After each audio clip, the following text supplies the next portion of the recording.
Hey everyone, I'm getting hit with a lot of real life stuff right now, and it's been kinda hard to work on a video because of that. So, as a bit of a consolation, I put together a compilation of over an hour's worth of my videos talking about obscure Pokemon knowledge that's not super well known. I hope y'all enjoy, and I look forward to getting new videos out soon.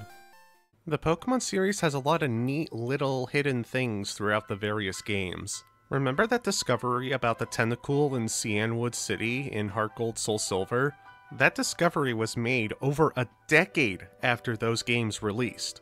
And in today's video, we'll be going over something that seemingly no one knows, just like was the case with that Tentacool a couple years ago.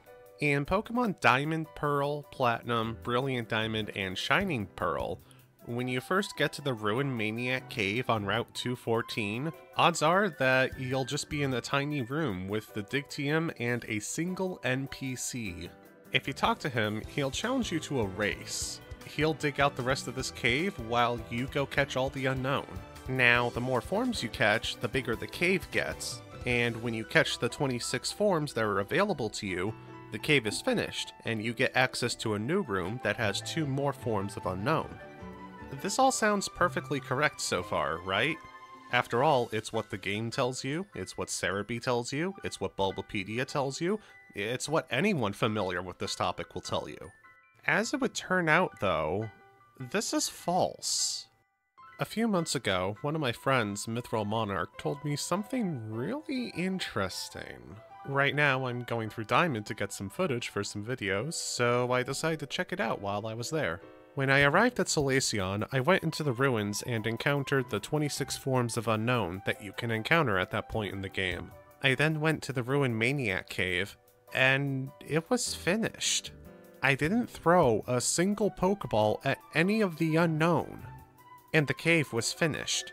Even though the game itself tells you to catch the unknown, you don't have to catch a single one, you just have to encounter them.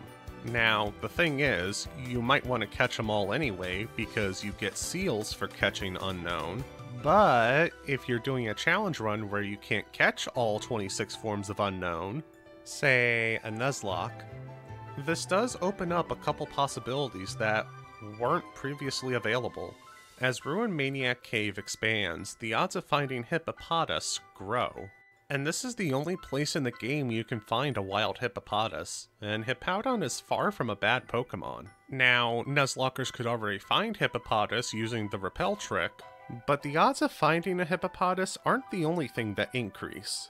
The level you find it at also increases as the cave gets bigger. This means instead of spending more time leveling up Hippopotas, you can use it in battles that much quicker.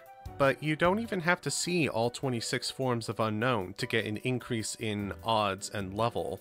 The first increase happens when you see 10 forms of unknown, which is a significantly quicker task. However, Platinum players get one more reward for finding all 26 forms of unknown. Just outside the extra room of the Colosseum ruins that gets unlocked, there's a rare candy that's only in Platinum. So now you're able to get these things without having to catch 26 Pokemon that just rot in your boxes for all eternity. But wait, there's more! While researching this to see if anyone had actually stumbled upon this little factoid or not, I came across a Reddit thread where someone caught all 26 unknown, but the cave wasn't finished. The OP posted a video of their boxes showing that they had indeed caught all 26 unknown, but 2 of them were shiny. And people were wondering if this was why the cave wasn't finished. Unfortunately, the OP never provided an update to this post, so we just don't know if that's the case or not. Until I decided to shiny hunt and find out for myself. Yes, I decided that while I was looking into this, I would go ahead and shiny hunt for an unknown and see whether or not this was actually the case. 45 hours and approximately 3,900 encounters later, I finally got a shiny unknown D. While I was shiny hunting for this, I closed out of the game every time I encountered a non-shiny unknown D, so that when I finally found the shiny one, it would be the only one in my Pokedex. I wouldn't have seen a non-shiny unknown D. In other words, I've seen all 26 letters of unknown, but one of them I only saw shiny. And when I went back to the ruined Maniac cave to see whether or not this was true, yeah, sure enough, the cave wasn't finished. This means that, technically speaking, just seeing the 26 letters of unknown isn't enough. You have to see all 26 non-shiny forms of unknown. Because if you see one that's shiny, it just doesn't count for some reason. This is a really fascinating find, and if it truly has been unreported for the past 15 plus years that Diamond and Pearl have been out, I'm honestly kind of surprised. This doesn't feel as obscure as something like the tentacle that I mentioned at the start of the video. But if this truly is the first time this has been reported on, then this has managed to stay hidden for an even longer amount of time than that tentacle. A big thanks to my friend Mithril Monarch for actually discovering this and telling me about it. I've been meaning to make a video about this topic for a few months now, but it's just kind of slipped through the cracks. Hey there everyone. I've been getting a lot of questions, and I mean a lot, on that unknown video that was recently uploaded. Which, by the way, if you haven't checked that out, there's going to be a link to that in the top right of the video and in the description below. Would be really cool if you checked that out. Anyway, I've been getting a lot of questions, and I figured instead of replying to each of these comments, it would probably just be more convenient to make a kind of follow-up video going over some of the frequently asked questions. This way, it's all in a convenient location for future visitors too. So, let's get started with answering these questions. First up, what was up with that scene at the start of the video? So, in Ultrasun and Ultramoon, if you go to Royal Avenue and look for this well towards the bottom right of the map, you can kinda just interact with it, and it seemingly does nothing. Unless you have a protein in your bag. If you have a protein in your bag, your character will clumsily drop it into the well, and it'll just hit this old dude that's in there. The guy asks if the protein is yours. If you answer correctly, you get the protein back plus an iron. If you lie and say that the protein wasn't yours, well, yeah, this happens. You do get your protein back after this, but you don't get the iron, meaning that iron is permanently missable. Next up, what was the deal with the tentacle? So, in Heart Gold Soul Silver, if you talk to this NPC in Cianwood City's Pokemon Center with precisely one Pokemon in your party and no Pokemon in your PC, he'll give you a tentacle for free. This is likely a soft lock prevention of some kind, because the only way you can leave Cianwood is using Surf or using Fly, and Fly is locked off until after you beat Chuck. This was either completely unknown or not very widely reported on until 2020, 11 years after Heart Gold Soul Silver came out. Next up, do the punctuation forms of unknown help expand the cave? Or do you need to specifically see the letter forms of unknown? In both the DS games and the Switch remakes, if you have exclamation point or question mark unknown, they count as one of the 26 forms you need to fully expand the cave. It's kind of funny that this works because you normally can't get those forms until after you've seen 26 forms of unknown. In normal circumstances, you would have to trade them in. If you've seen every shiny unknown before seeing every non-shiny unknown, does that finish the cave? So, quick disclaimer here, all these shiny unknown here, they're all hacked. Now, they're just hacked for the purposes of testing game mechanics. It's not like I'm using them competitively or trying to claim they're legitimate or anything, so I feel it's fairly justified, because seriously, who expects me to shiny hunt 26 unknown? But the game still recognizes them as being legitimate, so for the purposes of this test, it was just infinitely easier to do it this way. Anyway, as for the answer of whether or not seeing every shiny unknown before seeing every non-shiny unknown completes the cave, this one might surprise you a bit.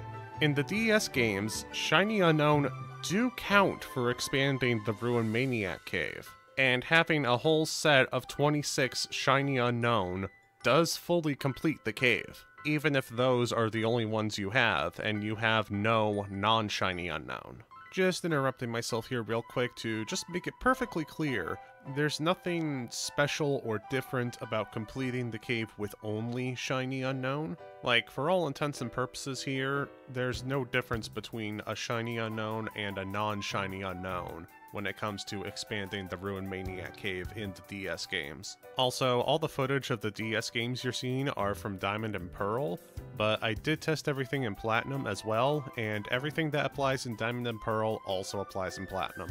In Brilliant Diamond Shining Pearl, however, having a full set of Shiny Unknown does nothing.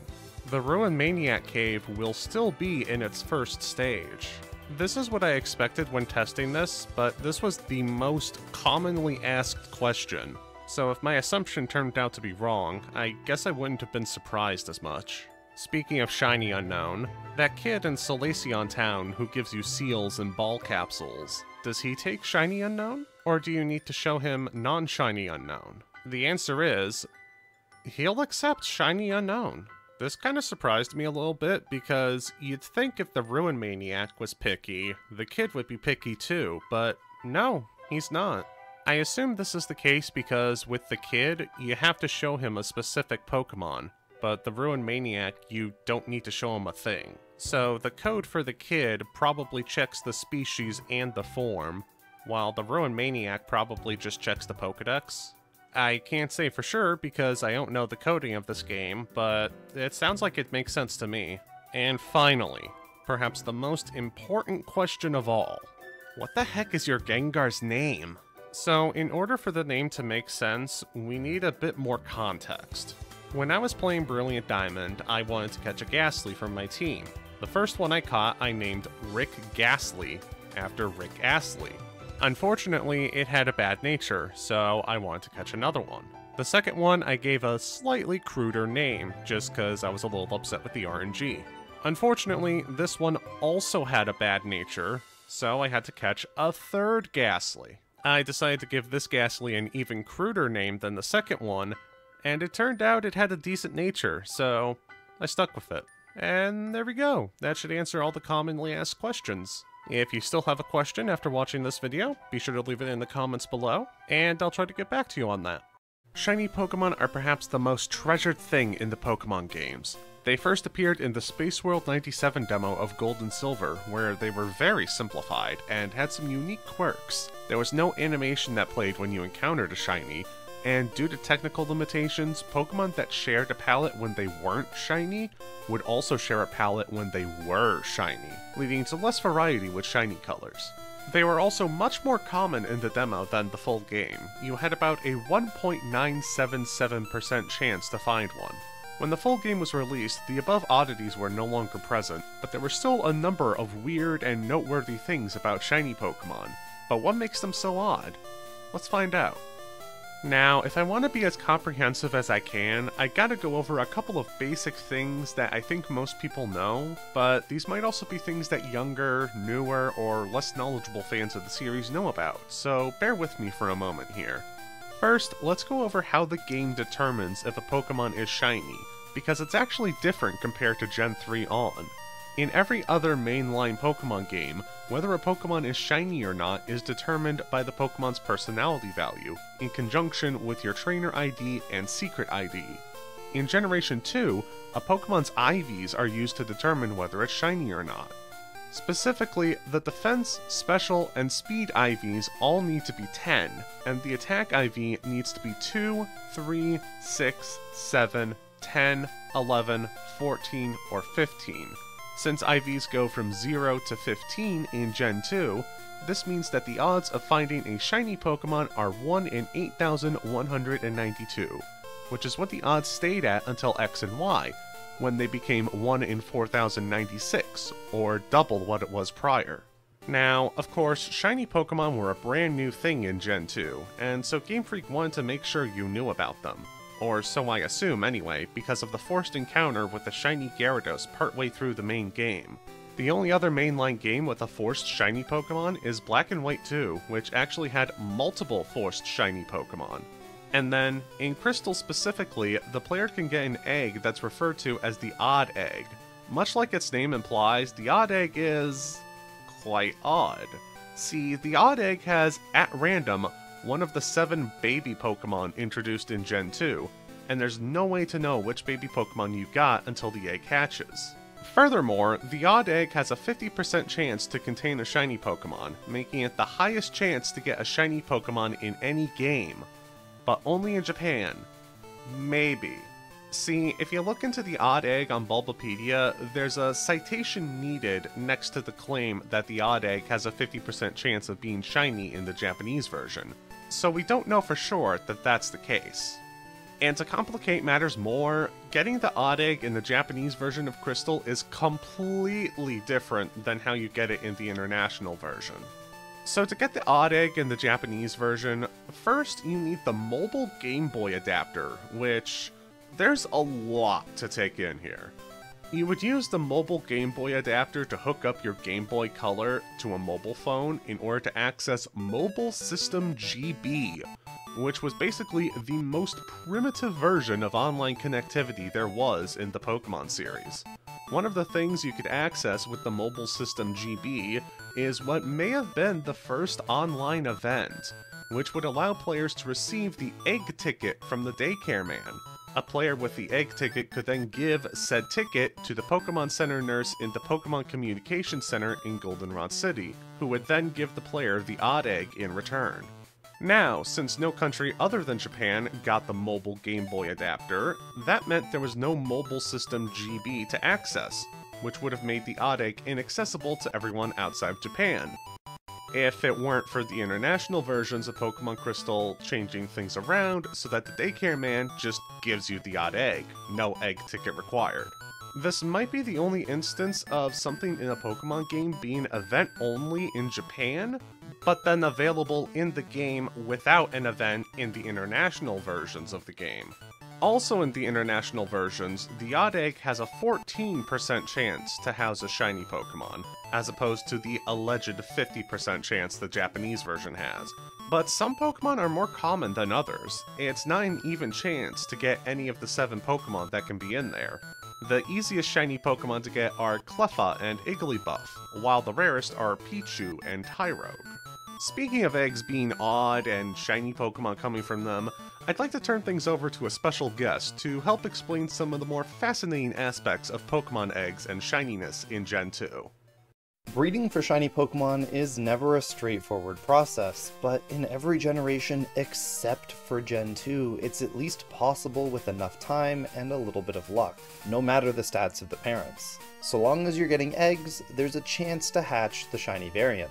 You see, in every main series game where breeding is possible, the IVs of the parent Pokemon are passed down in one way or another. The problem is that in Generation 2, the IVs of a Pokemon are literally what determine if a Pokemon will be shiny. So the stats of the parent Pokemon are so important that no matter how many eggs you hatch, most pairings of Pokemon will never be able to pop out a shiny baby. But that's not to say it's completely impossible to hatch shiny Pokemon. We just need to be smart about it.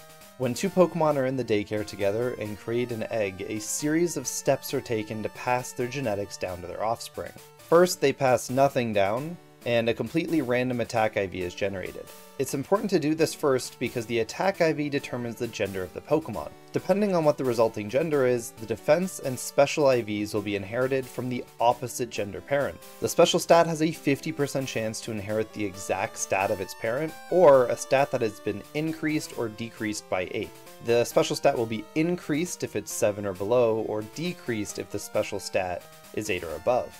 So if we breed the Lake of Rage Gyarados with a female Dragonite, the Dratini that hatches from the resulting egg would inherit Gyarados' IVs if it were a female, or Dragonite's IVs if it were a male. If the baby Dratini was female, it would inherit a defense stat of 10 from its father and either a special stat of 10, or 50% of the time, the modified special stat of 2.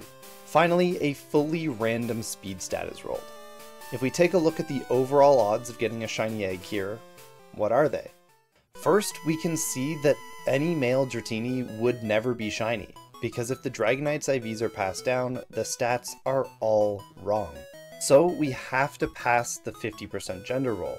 Then, there's a 50-50 chance to roll one of the 8 attack stats that can create a shiny, a 50-50 chance to pass down our special stat properly, and a full 1 in 16 chance to roll exactly 10 on the random speed stat. That gives us odds of 1 in 128 to hatch a shiny. Honestly, pretty good odds, especially compared to the fact that the Generation 3 games that came afterwards were almost always the full 1 in 8,192 odds to hatch shinies.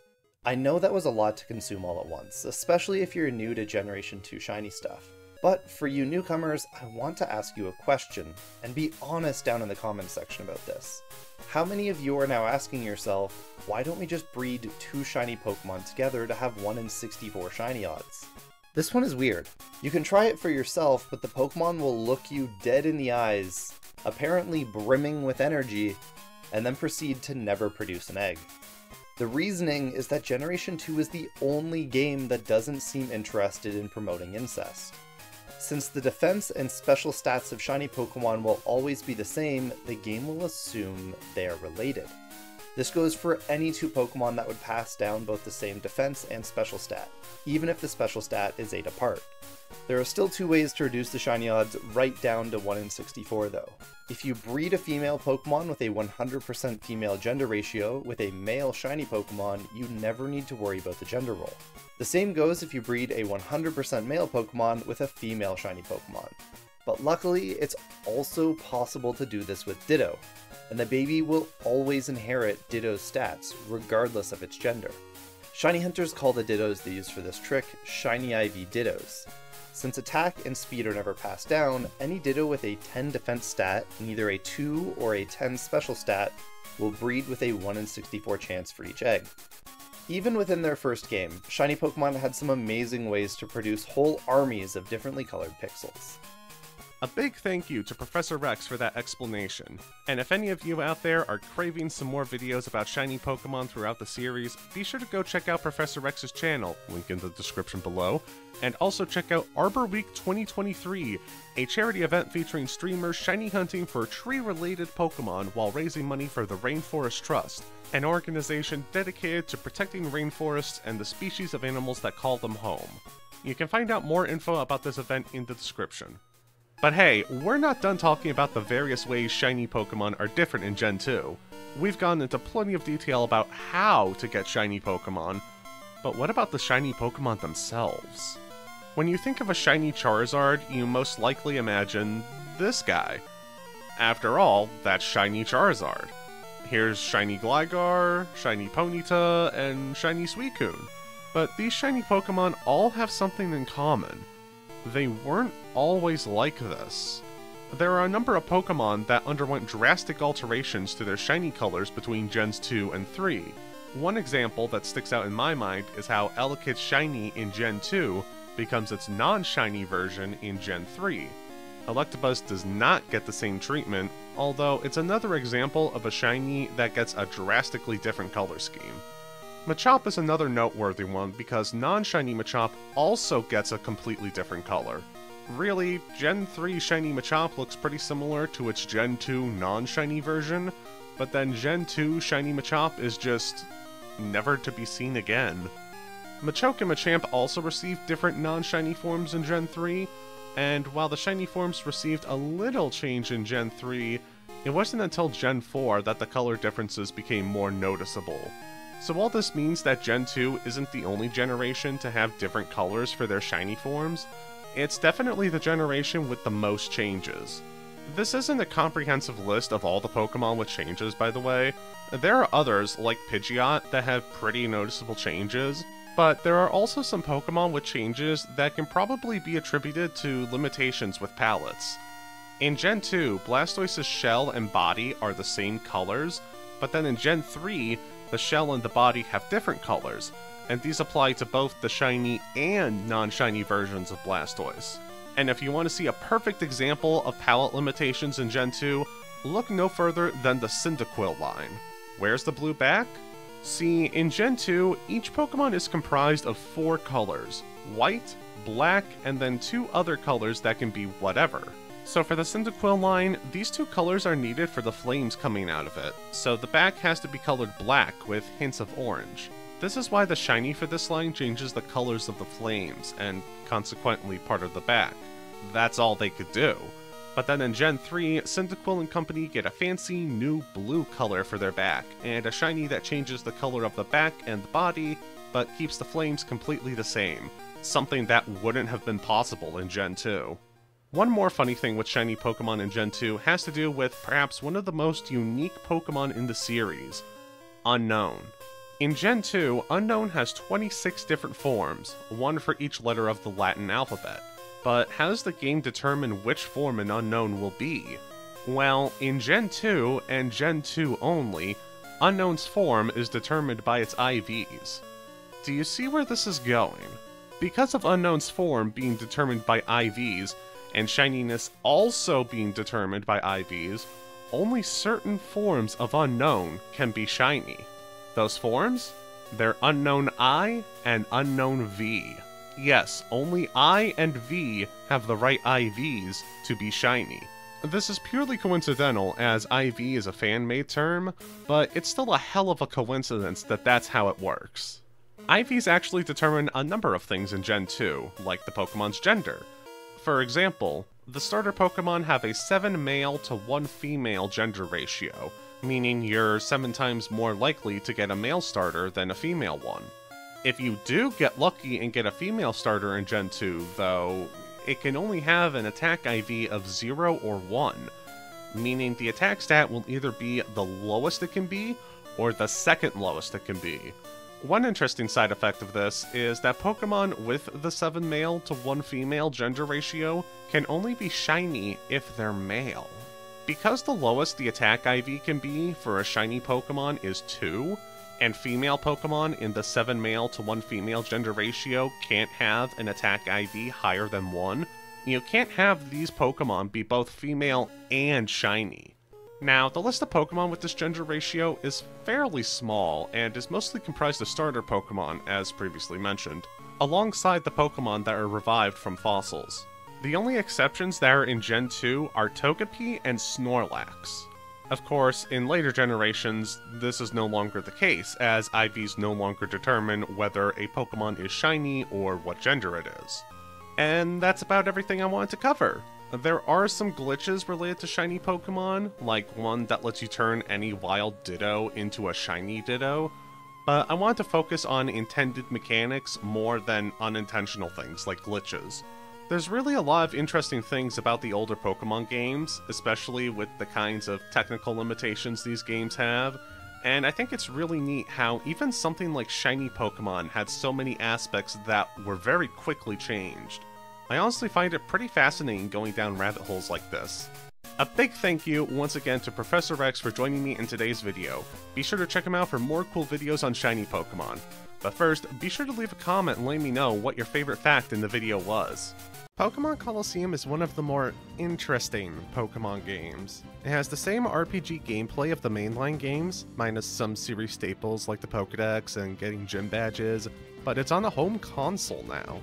Developed by Genius Sonority, the lead programmer of Colosseum never played a Pokemon game, and there apparently wasn't a single Pokemon expert on the whole team.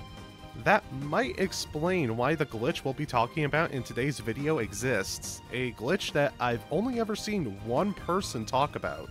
But before we get into that, I want to take a moment to explain a particular game mechanic, as it's relevant to fully understanding this video.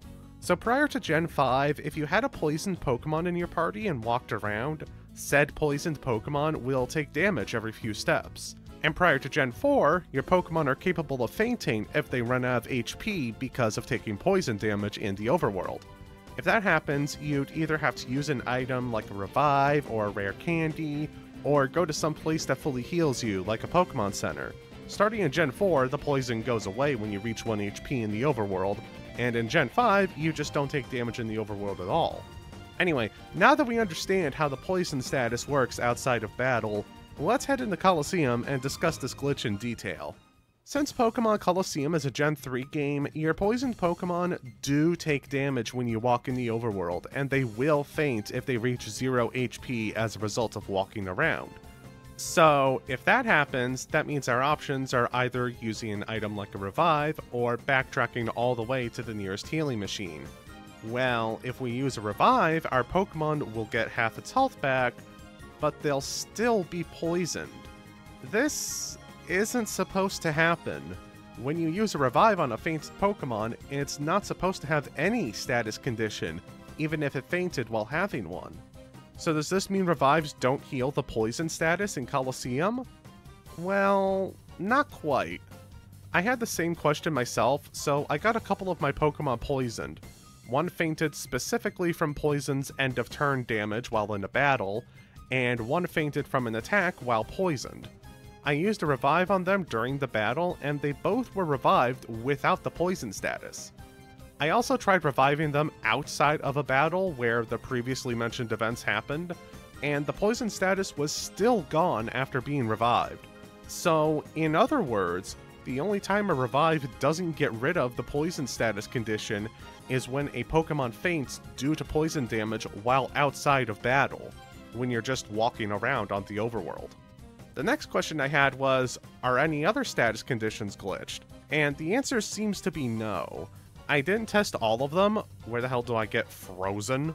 But it feels like a pretty safe assumption to make, as poison is the only way to faint outside of battle, which seems to be what's causing this glitch. There must be something in the code that doesn't remove a Pokemon status condition if they faint anywhere other than a battle.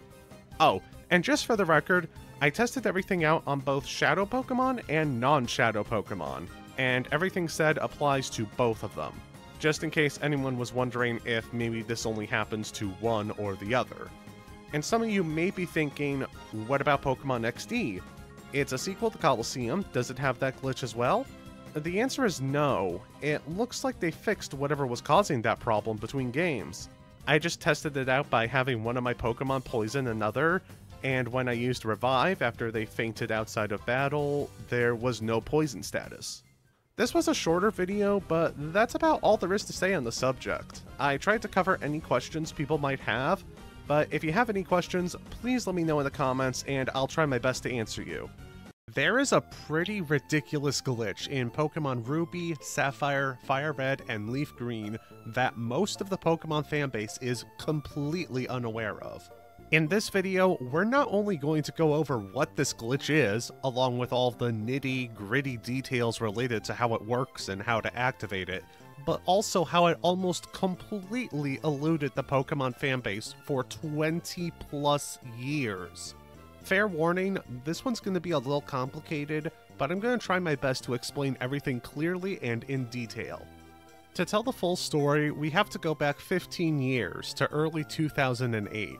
Game FAQ's user Vashparado made a thread talking about their battle against Lieutenant Surge, where something most unusual happened. Their Nidoking was fighting Surge's Raichu. Raichu, of course, has Static for an ability, and it managed to paralyze Vashparado's Nidoking after they used a double kick on Raichu. Nothing strange so far. Shortly after, however, their Nidoking lands another double kick, and they claim that Poison Point activated and paralyzed Surge's Raichu. Of course, Poison Point is supposed to poison a foe, and it's only supposed to activate after the opponent makes contact with the Pokemon that has Poison Point, not the other way around. In addition to this, even if Double Kick had the ability to inflict paralysis, or any status condition for that matter, or had any kind of secondary effect in general, the data for these games gives Double Kick a 0% chance to activate a secondary effect.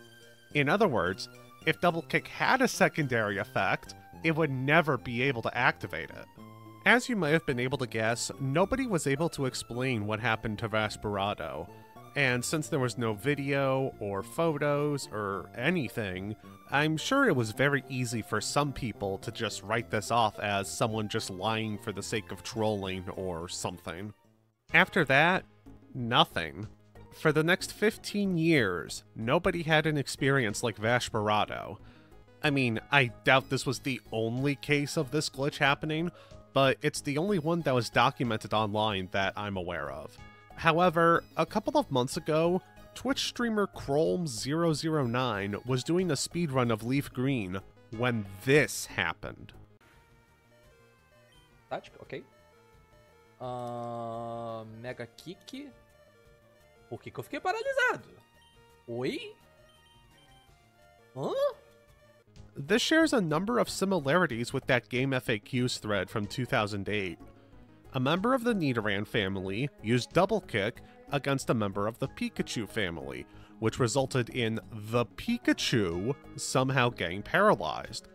This is now the second time this has happened. So at this point, I think it begs the question, what happened? The clip eventually made its way to the Glitch City Research Institute Discord server, where the game FAQs thread was also dug up, along with a claim from Unopened Closure, a tool-assisted speedrunner, stating that they had a bot run over 10,000 trials of the scenario that was in the Twitch clip, replicating the glitch multiple times.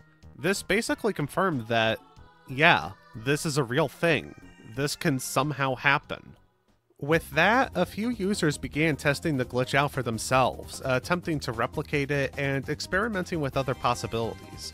For example, we knew static triggered the glitch, but what about Poison Point? Server member Polite Hoppip eventually managed to confirm that Poison Point did indeed trigger the glitch in Pokemon Ruby, which was only edited to give Mudkip the ability Poison Point, along with giving Torchic Double Kick. It was tested in Ruby rather than Emerald because it was discovered that the glitch was fixed in Emerald. It was also determined that Triple Kick could not trigger this glitch from looking around the decompilations of Gen 3 games, along with Cute Charm also not being able to trigger the glitch due to Attraction being a different kind of status condition than Paralysis or Poison, along with the code for Cute Charm being a bit different.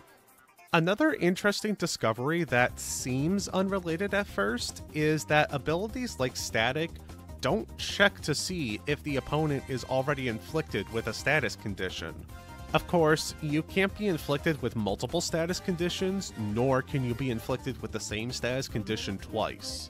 This means that if Static, Poison Point, etc. were to activate when you already have a status condition, it just does nothing. It still activates, but something in the game makes it do nothing. The fact that it still activates, however, is very important. But to understand why, we have to go back to Unopened Closure's tasks. You may have noticed an interesting statistic when looking at the results of the 10,000 plus trials they performed. When Static triggered on the first hit of Double Kick, Pikachu ended up paralyzed only about a third of the time compared to when Static triggered on the second hit of Double Kick. That seems weird, right? Why would it matter which hit of Double Kick triggers abilities like Static? To answer this, we need to dig deep into the code for these games and understand when the game checks to see if a secondary effect will happen. For most moves, this check will happen before the check for whether an ability like Static will activate, provided you used a move that makes contact. For example, if you pass the check for inflicting paralysis with Thunder Punch and pass the check for Flame Body burning you, Thunder Punch will paralyze the opponent first, and then you get burned. However, with multi-hit moves like Double Kick, any secondary effect will happen after the opponent's ability activates. In other words, the order is the exact opposite from before. But the only multi-hit move with a secondary effect in Gen 3 is Twin Needle, which doesn't make contact, so this normally doesn't matter. However, in this instance, this little change in how the checks are handled ends up being incredibly important. So now that we know this, let's go back to the original question. In Unopened Closure's task, when Static triggered on the first hit of Nidoran's Double Kick, why did Pikachu only end up getting paralyzed about a third of the time compared to when Static triggered on the second hit? Well, this has to do with not only what we just talked about, but also how Static and its buddies work, at least in Gen 3. Instead of simply just inflicting paralysis or burn or whatever, they instead temporarily apply a secondary effect to your attack that causes the user of that move, you, to get paralyzed or burned or whatever. This change in secondary effect is supposed to go away the next time an attack plays out, but remember what I was just talking about how any secondary effect a multi-hit move has activates after the opponent's ability activates? This means that if you use Double Kick and activate the opponent's Static, Double Kick gains the ability to inflict paralysis. If it activates Poison Point, Double Kick gains the ability to inflict poison. In other words, because abilities activate first, then the game checks if a multi-hit move will activate its secondary effect, Double Kick will gain the secondary effect to inflict a status condition if an ability like Static activates. But only for that one hit. If you activate Static on the first hit of Double Kick, the second hit won't have the chance to paralyze, unless it also activates Static.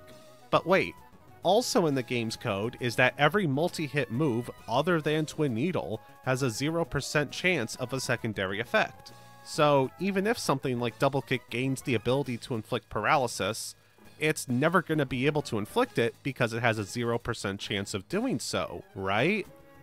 Right? Well, you see, in Ruby, Sapphire, Fire Red, and Leaf Green, Game Freak made a slight oopsies in their code. The games pull a random number between 0 and 99 to determine if a secondary effect activates, and then compares that pulled number to the chance for the secondary effect to happen.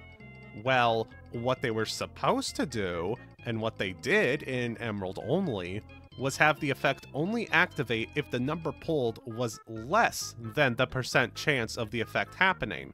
However, what they ended up doing for Ruby, Sapphire, Fire Red, and Leaf Green was make it so that the secondary effect would happen if the number pulled was less than or equal to the % chance. So a 0% chance of something happening can still happen if the number 0 is pulled. Now, moves that have a 0% chance of something happening have no secondary effect to begin with, including multi-hit moves like Double Kick. But remember, multi-hit moves gain a secondary effect when abilities like Static and Poison Point go off. So that 0% chance actually becomes a 1% chance. Okay, so as mind-boggling as that is, it doesn't answer the question of why the task results differed so much depending on which hit of Double Kick activated Static. Well, even though Double Kick will pick up the ability to paralyze after activating Static, it's only for that one hit that activated Static. On top of that, Twin Needle can only inflict poison on its second and final hit, a limitation that also applies to the added paralysis and poison effect that multi-hit moves like Double Kick can pick up.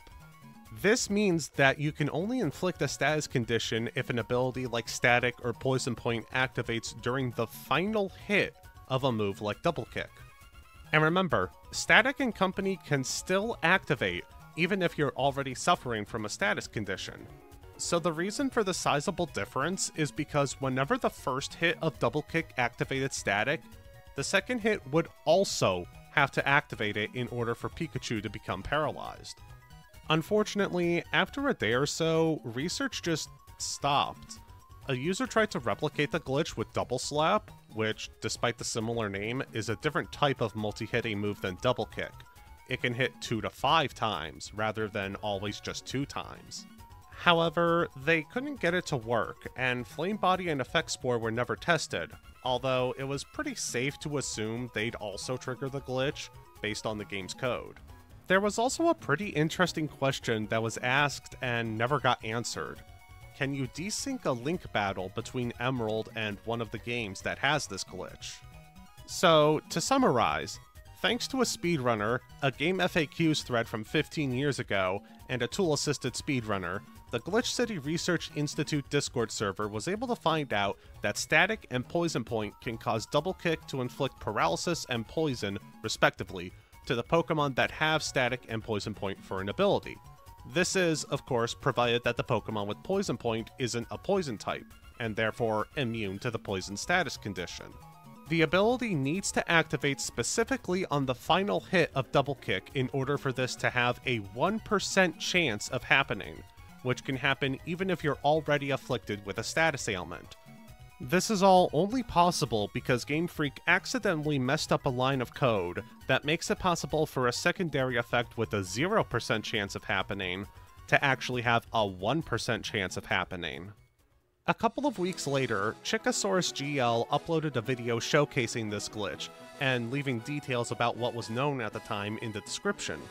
A part of this video worth noting is that the text that's displayed on screen when Pikachu gets paralyzed is different from what you might expect, a phenomenon also present in a test that someone from the Glitch City Research Institute Discord server performed. After seeing this video myself, I immediately became interested in this glitch. Chickosaurus and Blappy, the latter being the person who informed Chickosaurus about this glitch, graciously took the time to get me caught up and direct me to where I could find out more info. This video wouldn't exist without the both of them, between Chickosaurus' video and the two of them kindly giving me info about this glitch. So a huge thanks to not only them, but also the users of the Glitch City Discord server that looked into this glitch before I did. Anyway, everything that I've talked about has brought us to right now, where I'm going to try and figure out the answers to the unanswered questions regarding this glitch. Specifically, I'm going to be confirming that Flame Body and Effect Spore triggered this glitch, along with whether multi-hit moves that hit 2 to 5 times, like Double Slap and Arm Thrust for example, can activate this glitch as well. In addition, I'll be seeing if this glitch can desync a Link battle with a copy of Emerald, along with answering a question that nobody's thought of. Does this glitch occur in Colosseum and XD? To start, I took a copy of Pokemon Ruby and edited it slightly. I gave the first rival battle a Slugma and a Shroomish, Pokemon that have Flame Body and Effect Spore respectively, to check to see if those abilities trigger this glitch. And I made Slugma a fighting type so it could get burned while still taking neutral damage from Arm Thrust. I also edited the moves they'd know at that level, along with the moves of the starter Pokemon I'd be picking, to be more beneficial for testing this. Specifically, I gave Trico and Mudkip Arm Thrust and Fury Attack, which I also increased the PP and accuracy of, just to be safe. And I gave Shroomish and Slugma 40 PP stat down moves. And I decided to give all of the Pokemon involved some extra bulk, just to make sure I'd have multiple chances to trigger this glitch during the battle. But that's all I edited. I didn't make any source code changes, nor did I make any changes to secondary effect chances on Arm Thrust or Fury Attack, or any moves. With all of that said, I started testing, and after a while, I managed to trigger this glitch with Arm Thrust and Flame Body. This means it's pretty likely that Double Kick isn't necessary for this. Moves like Double Slap and Fury Attack also work. Interestingly, no ability text popped up when Slugma got burned, just like what happened with Polite Hoppip's test with Poison Point, which also took place in Ruby. As a matter of fact, the two instances where glitched ability activation text popped up are the outliers at this point in time, and I'm not sure what causes the game to display that text instead of a more normal message. But hey, that confirms that 2 to 5 hit moves and Flame Body work with this glitch.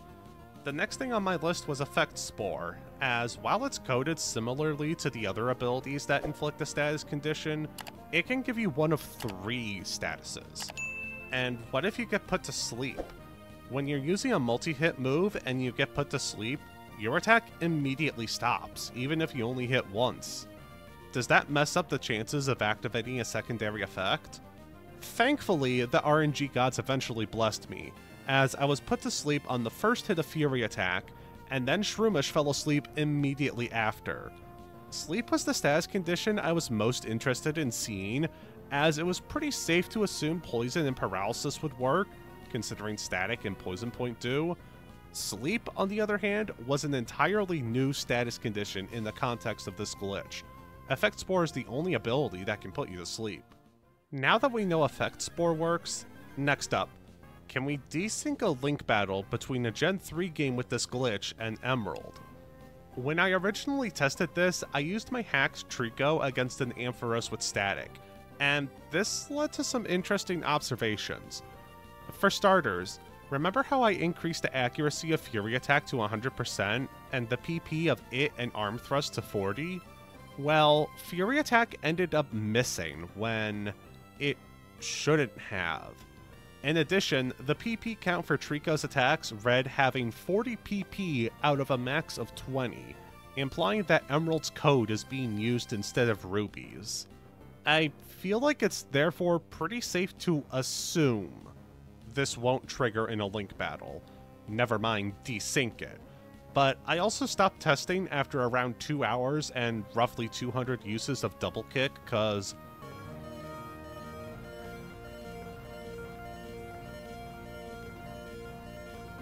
In summation, it's probably not going to work in a Link battle against Emerald, but if you wanted to be really sure, more testing would be necessary. My apologies for not reaching a definitive conclusion. Finally, I tried to activate this glitch in Colosseum and XD. I started with Colosseum, and I was initially thrown for a bit of a loop. See, the game displays the hit 2 times message, or hit however many times, during the final hit, not after. In addition, static only activated after that message, when in the GBA games, static would activate before showing how many times the move hit. That caused me to think that maybe the timing for checking if the secondary effect of a move and or if an ability would activate was changed. However, I wasn't sure, and there was no source code to check, so what did I do? I hacked Colosseum to give Twin Needle a 100% chance to activate its secondary effect, in addition to having the move make contact with the opponent, thus allowing static to activate when Twin Needle is used. Plus, I gave myself a B-drill with the move. After that, I headed back into Mount Battle, and yeah, this glitch is in Colosseum too. If only one of the GameCube games was gonna have this glitch, it was gonna be Colosseum. So I'm not super surprised this glitch is in the game, but it's nice to have confirmation. But what about XD? I recently did a video talking about another obscure glitch in Colosseum, and that one got fixed in XD. What about this one? I made the same modifications to XD that I made to Colosseum, and to my surprise, this glitch is in XD as well. This game came out after Emerald, where the glitch was fixed. So I guess I was expecting the glitch to be fixed here too, but nope. This glitch works in both of the GameCube games. And I'm gonna pause this compilation real quick to correct something. This glitch doesn't happen in XD. I made an error when testing this, and unfortunately I didn't catch it in time for the original upload, and I'm very sorry about that.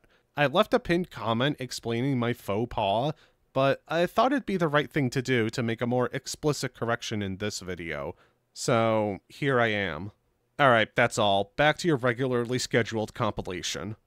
The only thing I don't know about this glitch that I wish I did, what causes the game to display text like this, rather than the text I got in all of my tests? If I was able to understand the source code of the game better, maybe there would be an answer in there, but for now, I think that's about every question answered. If you do have any questions though, please leave a comment and I'll try my best to answer you. I think if you've played more than 1 or 2 Pokemon games, you've probably experienced Game Freak either tossing out or changing mechanics. Whether it's major things like removing Mega Evolution, or more minor things like Gen 5 letting you have multiple registered items and even letting you register certain menus. Today, we're going to talk about a mechanic that's been in the game since the original Red and Blue, but the finer details of which have been handled shockingly inconsistently to a degree that I personally find fascinating. In every Pokemon game, certain NPCs will just give you a Pokemon, referred to by the community as a gift Pokemon. They can be difficult or even impossible to find elsewhere in that game, so it can be worth your while to seek out these gift Pokemon. And in Red and Blue, if you get one and your party's full, you still get the gift Pokemon. It just gets placed in your PC, just like what happens when you catch a wild Pokemon with a full party. It's a nice quality of life feature, not having to go to a Pokemon Center to free up a space in your party to get a free Pokemon. So, when Game Freak made another set of Pokemon games in Gold and Silver, they made sure to keep the ability to get gift Pokemon if you're part... Oh, well, that's annoying. It's not the biggest deal in the world or anything, but they just removed this nice quality of life feature for seemingly no reason. So this got me curious. Which Pokemon games let you receive a gift Pokemon if your party is full? The answer is more complex than you might be thinking. We already went over the first 2 generations, so let's continue going chronologically with Ruby and Sapphire. The first gift Pokemon you can get is the Why Not Egg in Lava Ridge, and trying to get it with a full party results in the player being unable to do so, unfortunately. And just in case you think, oh, maybe the game handles it differently because it's an egg. I went ahead and tried to get the cast form from the Weather Institute with a full party, and I was still told I need to free up space in my party. There was something about how this worked that didn't feel right to me, but we'll get back to that in a minute. Meanwhile, in Fire Red and Leaf Green, well, things get a bit stupid. I booted up a save file of Leaf Green, and conveniently, I was in the Sevi Islands, right next to the Togepi egg you can get. So I go over there to get it, and I was told my party was full. Which is weird, cause I was pretty sure you could get gift Pokemon, even if you have a full party in these games. Plus, Fire Red and Leaf Green are pretty insistent on recreating Gen 1 in a Gen 3 setting, to the point where they won't let you evolve Pokemon like Golbat until you get the National Pokedex, because Crobat didn't exist in the original Red and Blue. So it felt a little weird that they would change this, but then again, eggs didn't exist in Red and Blue, so maybe they made an oopsie. Or maybe I'm just misremembering. I've been known to make mistakes before. So I went ahead and started a new file and played up to the point you can get the Magikarp from the salesman, just to confirm how the game handled non-egg gift Pokemon. When I got to the Pokemon Center he's in with a full party, sure enough, I was able to get the Magikarp and it was just sent to my PC. So this means there's at least one game where gift eggs are handled differently from gifts that aren't eggs. Which is stupid, but also, because of this, it's not unreasonable to believe that maybe other games will have handled things differently. It was at this point that I realized my workload for what I thought would be a simple video just increased a fair bit. Speaking of eggs, the Generation 2 games have a gift Pokemon that's obtained as an egg, the Togepi egg. It'd be really dumb if you weren't able to receive gifts with a full party unless it was an egg. But just to be safe, yeah, that's what I expected, but it doesn't hurt to be thorough. Now, back in the Ruby and Sapphire segment, I mentioned that it didn't feel right about how you weren't able to get gift Pokemon with a full party. So, I tried grabbing both the Wynot egg and the cast form in Emerald with a full party. I was unable to get the Wynot egg, but I was able to get the cast form, which wasn't how it worked in Ruby and Sapphire, but that was how it worked in Fire Red and Leaf Green. So now there's a precedent for the third version of a generation to handle gift Pokemon differently than the first two games. Great! I went back and Yellow works the same as Red and Blue, and Crystal works the same as Gold and Silver.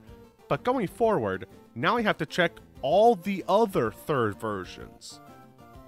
So moving on to Diamond and Pearl, the only non-egg gift Pokemon isn't available until the post-game, the Eevee that Bebe gives you. Attempting to get it with a full party will have the Bebe say she can't give it to you, which is an odd reversal after Fire Red, Leaf Green, and Emerald would have let you get that Eevee. On the other end of Heart Home, a hiker will give players a Happy Knee egg, and, as you might expect, you also can't get it with a full party. Platinum follows the same rules as Diamond and Pearl, for better or for worse.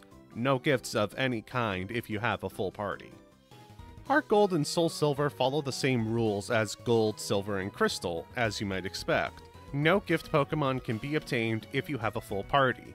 To make this even more aggravating, if you go out of your way to obtain and enter one of the passwords for the eggs Primo gives you, and your party is full, you have to give Primo the full password again to get the egg. In Black and White, to the west of Route 1 is the Soul Egg gift Pokemon, which, surprise surprise, you can't pick up with a full party. The rest of the gift Pokemon, like the member of the Pan Trio that you can get towards the start of the game, are also unobtainable with a full party. The sequels, Black 2 and White 2, function in the exact same way. For X and Y, things get a bit weird. The first gift Pokemon after your starter is one of the Kanto starter Pokemon after beating Professor Sycamore. If you try to get one with a full party, you're actually forced to send one of your Pokemon to the box to make room for the Kanto starter. Now, I'm thinking to myself this couldn't possibly be how the rest of the gift Pokemon are handled. So I go to revive a fossil, and sure enough, it gets sent to the PC if you have a full party. This is the first time this happens since Emerald, so finally we've gotten that quality of life feature back. There are no gift Pokemon that are given as eggs in X and Y, but using the daycare as a substitute, we can't get an egg with a full party. Unfortunate, but I guess that's always how it's been, so at least it's not a step back. After X and Y got things half right again, you'll be glad to know Omega Ruby and Alpha Sapphire decided to require an empty party slot for the player to get a gift Pokemon again, just like in the original Ruby and Sapphire. Although, it might be worth noting that the Latios or Latias you get after the 5th gym functions the exact same way as the Kanto starter in X and Y. If you get it with a full party, you'll be asked to send a Pokemon to your PC boxes. I wonder if it's just a coincidence that you also get a Megastone for the Kanto starter and the member of the Eon duo when they force their way into your party, or if this is some kind of weird programming quirk. Future Yuki here, because as I was going through Omega Ruby for another video, I decided to revive the root fossil I picked up, but I accidentally tried doing that with a full party. Instead of being told I need to make room, however, the Leap was sent to my PC, which is odd because not only is that not how it works with other gift Pokemon in Omega Ruby and Alpha Sapphire, that's also not how it works in the original Ruby and Sapphire. So, now fossils work differently than other gift Pokemon in some games. Great!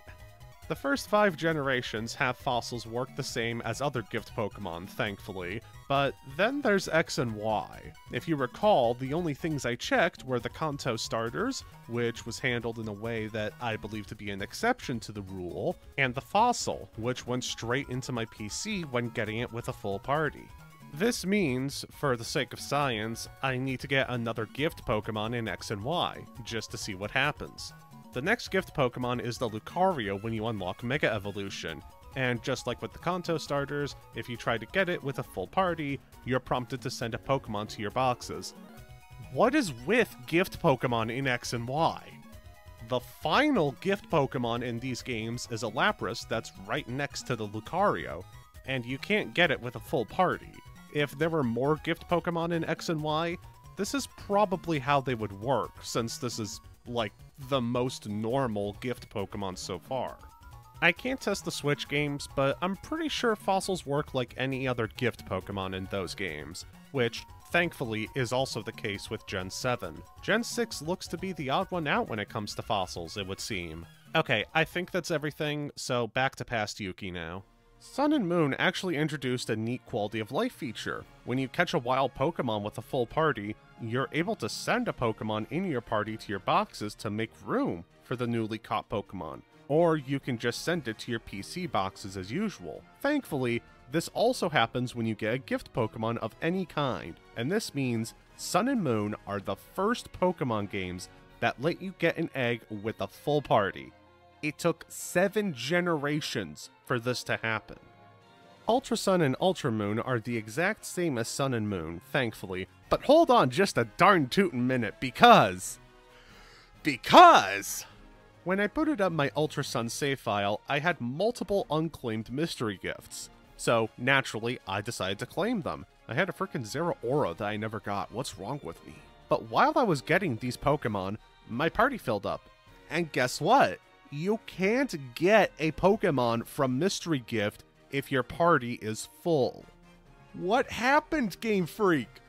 How did you mess this up? You literally added in a quality of life feature to prevent this from happening, and then you let it happen anyway.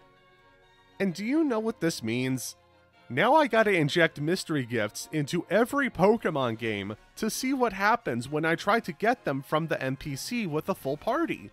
Cause now there's a precedent for mystery gifts arbitrarily being handled differently. Unfortunately, I was only able to check the DS and 3DS games, and none of them let you get mystery gift Pokemon without having an empty party slot.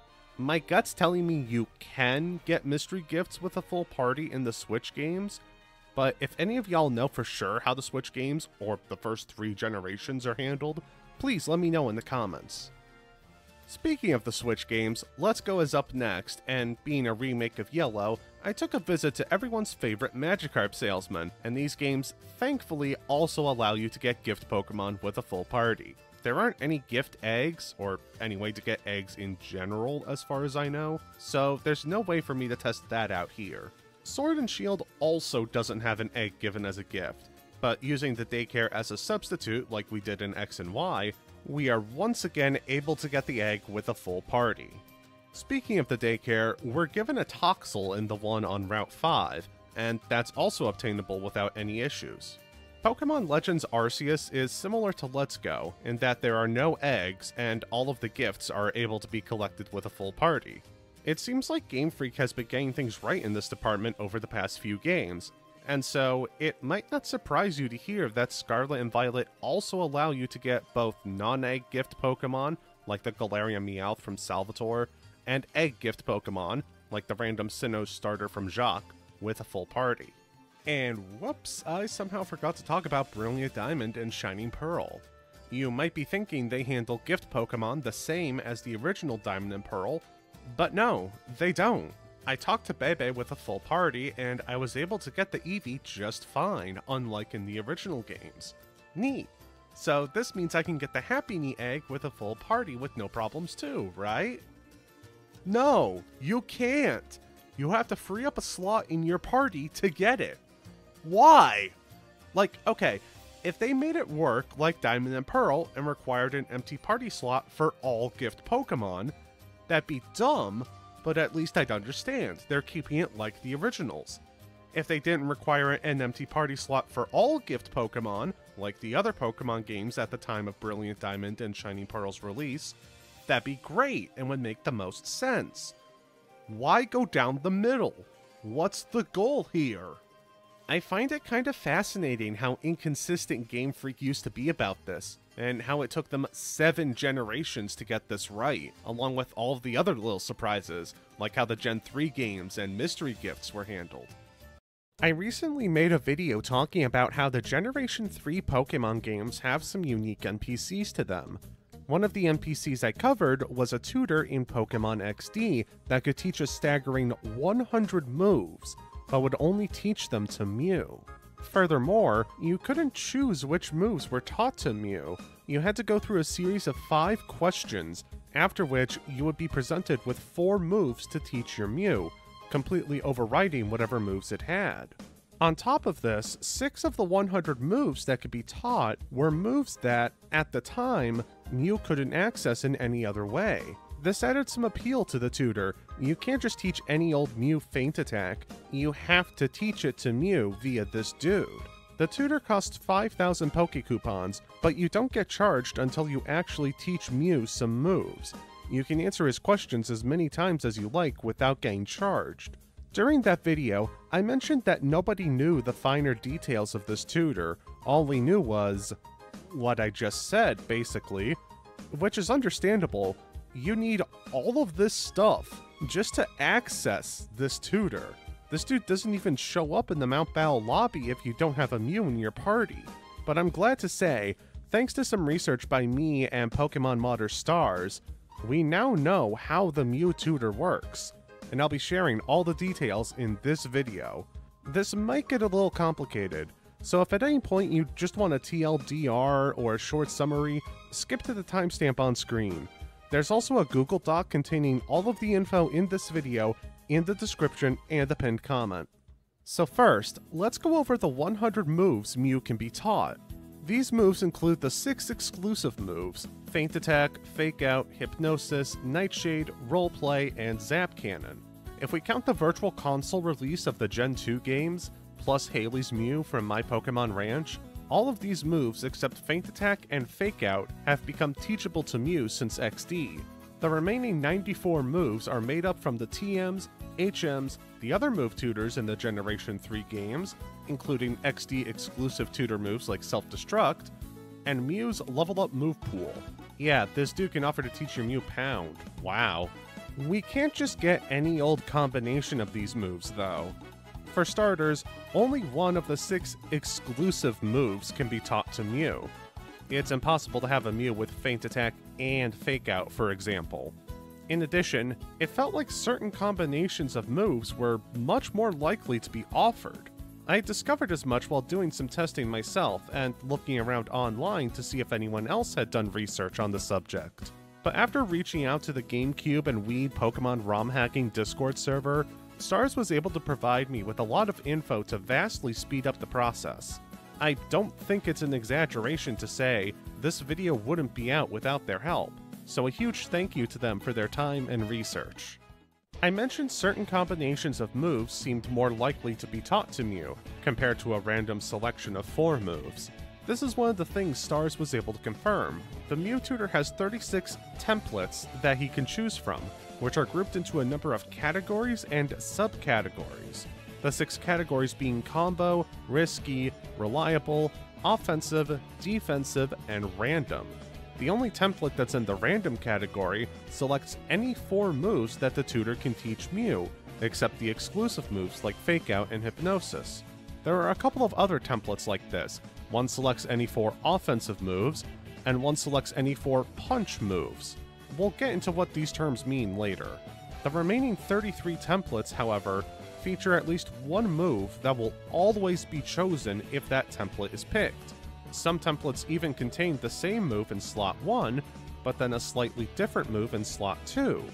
Feint Attack appears in 3 of the templates, and is always paired with another move that has 60 power and ignores evasion, while Zap Cannon appears in 5 templates and gets paired with another high power, low accuracy move. But which template you get isn't just chosen by luck. I mean, it arguably is, but your answers do determine which template you get. The catch is, you're only ever given 2 answers to choose between, and questions 1 through 3 have either 3 or 4 possible answers. Questions 4 and 5 only have 2 possible answers, but there are multiple possible questions you can get asked, each with their own set of 2 answers. This can make it feel like you're just getting a random selection of 4 moves, but unless you get one of the 3 templates that are random, or mostly random, you aren't. So your answers do determine which template you get, but how do they determine that? At the start of the quiz, 4 parameters are set to 0, 3 of them being referred to by Stars as attack, strategy, and risk. The 4th parameter Stars refer to as seed, whose function we'll discuss later. As you answer the first 4 questions the tutor asks you, which answer you pick will change the values of attack, strategy, and/or risk. Between it being random what answers you'll be able to select, and some of the answers affecting attack, strategy, or risk by a random amount, it can be tricky to get a specific result. If you're wondering about question 5, it's a bit more complicated. While it can affect attack, strategy, and risk, it appears to never do so in a way that'll influence your result. Because of this, all versions of question 5 could be viewed as a bit of filler. As for how attack, strategy, and risk affect which moves you'll get, it's all based on the values of these parameters once you're done answering the questions. Depending on the result, the game will pick a category, then pick a subcategory if applicable, and then a template. For example, if strategy and risk have the same amount of points, and they're both higher than attack, you'll get a template from the defensive category. But if we look at the defensive category, we see there's a 70% chance you get a template from the first subcategory, and a 30% chance you get the one template in the second subcategory, the template that gives Fake Out to Mew.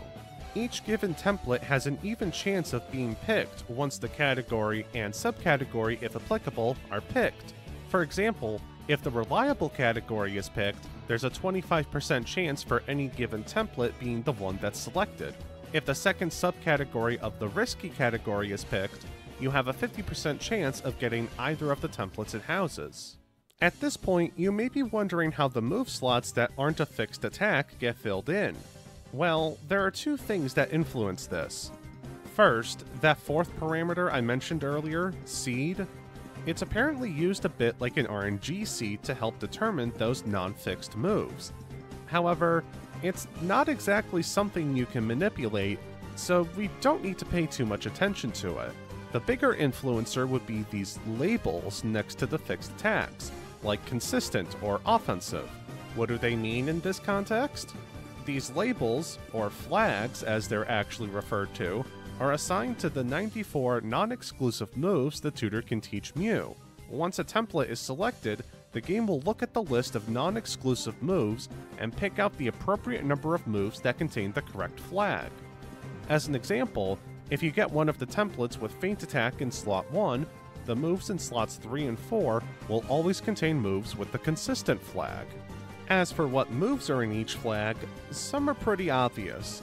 Physical contains physical attacks, special contains special attacks, and offensive is any move with the physical or special flag. Don't get the offensive flag confused with the offensive category, by the way. They're two separate things. Consistent seems to be moves with 100% accuracy or that ignore evasion, while also not having any kind of drawback, like recoil damage or a stat drop. Meanwhile, inconsistent is the exact opposite. Moves with less than 100% accuracy and or have a drawback. Inconsistent also features some more situational moves, like Mimic, Roar, and Transform, but also Return and Frustration, moves with 100% accuracy and no drawback. I guess these moves are included because their power is what's inconsistent. Another thing worth noting is that inconsistent technically isn't a flag, it's just the absence of the consistent flag. In other words, any move without the consistent flag is automatically considered inconsistent, even if it has no other flags. This doesn't really matter in the grand scheme of things, it's more of a technicality than anything. Finally, the punch flag is just moves with punch in their name. Fire Punch, Dynamic Punch, Mega Punch, you get the idea. You can find a full list of what moves have what flags in the Google Doc linked in the description and pinned comment. If a move has no flag, the only templates it'll appear in are ones that call for inconsistent moves, as mentioned earlier, or templates that call for any move. To summarize, your answers to the tutor's questions add or subtract points into 3 values. Depending on the number of points in these values once you're done, a template is chosen which can select either some of the moves the tutor will offer to teach, or, in rare cases, all or none of the moves. After that, the remaining moves, if any, are picked from the list of moves Mew can learn in the Generation 3 games, from TMs, HMs, other move tutors, and Mew's level up moveset, based on certain properties. The tutor can teach 6 exclusive moves to Mew, but only 1 can be on Mew's moveset at any given time, although future Pokemon games have allowed Mew to learn some of these exclusive moves, with Roleplay and Nightshade being the easiest ones to get. Also, just a quick disclaimer, while my own testing does match up with Stars' findings, they did take care to mention that the code for this is pretty complicated and was hard to decipher, so it is possible that there are some errors or missing information. In other words, while we're confident this is fairly accurate, we may have missed something. If you have any information you'd like to contribute, or if you noticed any errors, please let me know. If any new discoveries are made, the Google Doc linked down below will be updated with said information. Pokemon XD came out in 2005, and only 19 years later have we finally figured out how the Mew tutor works. Doing the research for this and reading Stars' findings was honestly really exciting and fun. I couldn't have done this without Stars though, so once again, a big thank you to them, along with Smogon Forums member Lorak and YouTuber Collector Togami. Lorak made a thread containing some research they did, and Collector Togami has a video showing off the Mew tutor, both of which gave me a bit of a head start in my research before I reached out to Stars. I hope I managed to explain this clearly enough, but if you have any questions about anything discussed, please leave a comment and I'll try my best to answer you. Thank you for watching, everyone. I hope you enjoyed, and a big thanks to Darkmaster Zork, Mithril Monarch, Sedzi, and Duna Nix, along with the rest of my patrons on screen here for going the extra mile and financially supporting the channel. See you next time, everyone.